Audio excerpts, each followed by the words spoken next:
السلام علیکم ناظرین، میرے چینل میں خوش آمدید۔ بہت پرانی بات ہے، ایک آدمی اتنا سست تھا کہ صبح سے شام تک کچھ نہیں کرتا تھا۔ اس کی بیوی اس سے سارا دن فارغ دیکھ کر تنگ آ چکی تھی۔ اسے کوستی رہتی، تم کب تک ایسے رہو گے؟ میں دن رات کام کرتی ہوں، تم اپنی جگہ سے ہلتے تک نہیں، تم ہمیں برباد کر دو گے۔ لیکن وہ آدمی سکون سے جواب دیتا، گھبراؤ مت، ایک دن ہم امیر ہو جائیں گے اور تمہیں کام کرنے کی ضرورت نہیں پڑے گی۔ بیوی نے حیران ہو کر پوچھا، اگر تم صوفے سے اٹھتے بھی نہیں تو ہم امیر کیسے ہوں گے؟ اس نے جواب دیا، میں نے سنا ہے پہاڑ کے اس پار ایک دانا بزرگ رہتے ہیں جس کے پاس ہر سوال کا جواب ہوتا ہے، میں ان کے پاس جا کر پوچھوں گا۔ اپنی سستی کے باوجود وہ اگلے دن سفر پر نکل پڑا۔ راستے میں اسے ایک کمزور بھیڑیا ملا۔ بھیڑیے نے پوچھا، تم کہاں جا رہے ہو؟ آدمی نے جواب دیا، میں ایک دانا بزرگ کے پاس جا رہا ہوں تاکہ پوچھ سکوں کہ میں امیر کیسے بنوں گا۔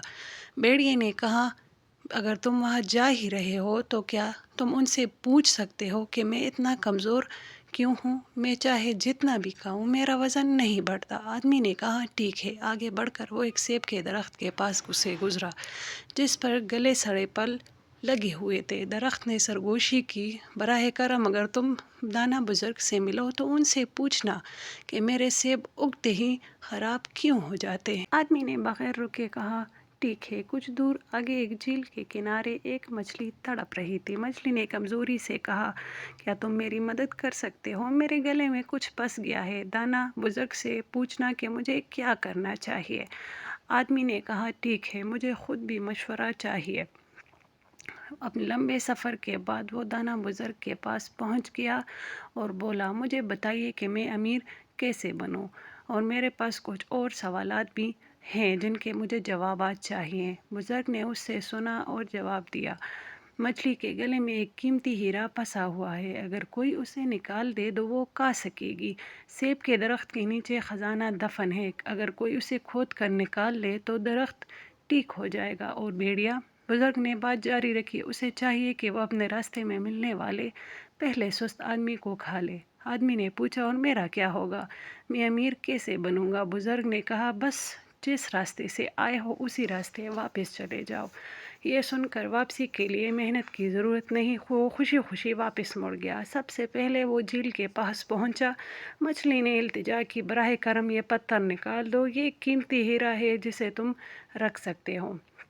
اس نے جواب دیا، ٹھنڈے پانی میں کیوں کودوں؟ جی نہیں شکریہ، بزرگ نے صرف واپس جانے کا کہا ہے۔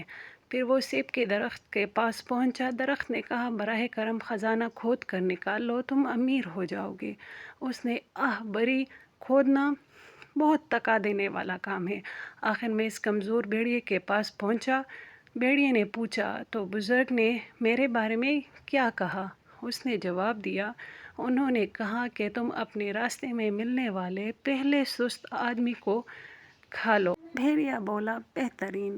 اور پھر بھیڑیے نے اسے کھا لیا۔ اس سے ہمیں یہ سبق ملتا ہے، سستی صرف آپ کے مواقع نہیں چھینتی، بلکہ اگر آپ ہوشیار نہ ہو تو یہ آپ کو مکمل طور پر ختم کر دیتی ہے۔ اس آدمی کے پاس امیر بننے کے تمام مواقع تھے، لیکن نہ وہ گیلا ہونا چاہتا تھا، نہ ہی کچھ کھودنا چاہتا تھا، نہ ہی کسی کی مدد کرنا چاہتا تھا۔ یاد رکھیں، کامیابی قسمت سے نہیں ملتی، یہ محنت اور مستقل مزاجی سے حاصل ہوتی ہے۔ شکریہ۔